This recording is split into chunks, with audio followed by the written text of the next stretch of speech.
എൻവി സിനിമാസിന്റെ പുതിയൊരു വീഡിയോയിൽ ലാലേട്ടനെ നായകനാക്കി പൃഥ്വിരാജ് സുകുമാരൻ സംവിധാനം ചെയ്ത സിനിമയാണല്ലോ എൽ ടു എമ്പുരാൻ. മലയാള സിനിമയുടെ എല്ലാ റെക്കോർഡുകളും തൂത്തുവാരിക്കൊണ്ടാണല്ലോ സിനിമ ഇപ്പോൾ മുന്നേറിക്കൊണ്ടിരിക്കുന്നത്.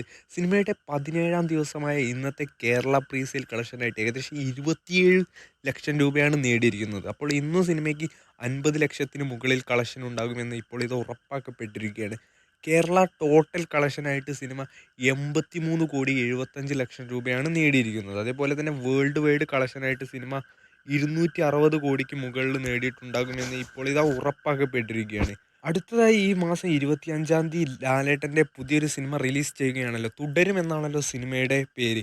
സിനിമയുടെ ഫസ്റ്റ് ഷോ കേരളത്തിൽ ആരംഭിക്കുക 10 മണിക്കായിരിക്കുമെന്ന് ഇപ്പോൾ ഇതാ ഉറപ്പാക്കപ്പെട്ടിരിക്കുകയാണ്. അതേപോലെ സിനിമയുടെ ഒരു ഡെമോ ടീസറും ഇന്ന് വന്നിരിക്കുകയാണ്. 38 സെക്കൻഡുകൾ മാത്രമുള്ള ടീസർ വേറെ ലെവൽ നമുക്ക് ഒറ്റ വാക്കിൽ പറയാം. അതേപോലെ തന്നെ മമ്മൂട്ടി നായകനായി എത്തിയ ഏറ്റവും പുതിയ മൂവിയാണല്ലോ ബസൂക്ക എന്ന മൂവി.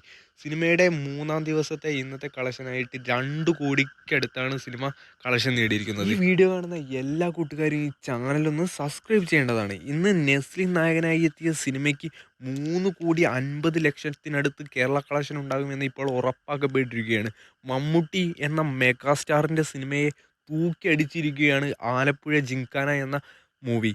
മമ്മൂട്ടി എന്നൊരു മെഗാ നടൻ്റെ മെഗാ പോസിറ്റീവ് കിട്ടിയൊരു സിനിമയാണ് ഈ ആലപ്പുഴ ജിംഖാന എന്ന ഈ പിള്ളേർ അഭിനയിച്ച സിനിമ തൂക്കിയടിച്ചിരിക്കുന്നത്. കാത്തിരിക്കാം നമുക്ക് ആവേശത്തോടെ സിനിമയുടെ ഫൈനൽ കളക്ഷൻ ഏതറ്റം വരെ പോകുമെന്ന് അറിയാൻ വേണ്ടി.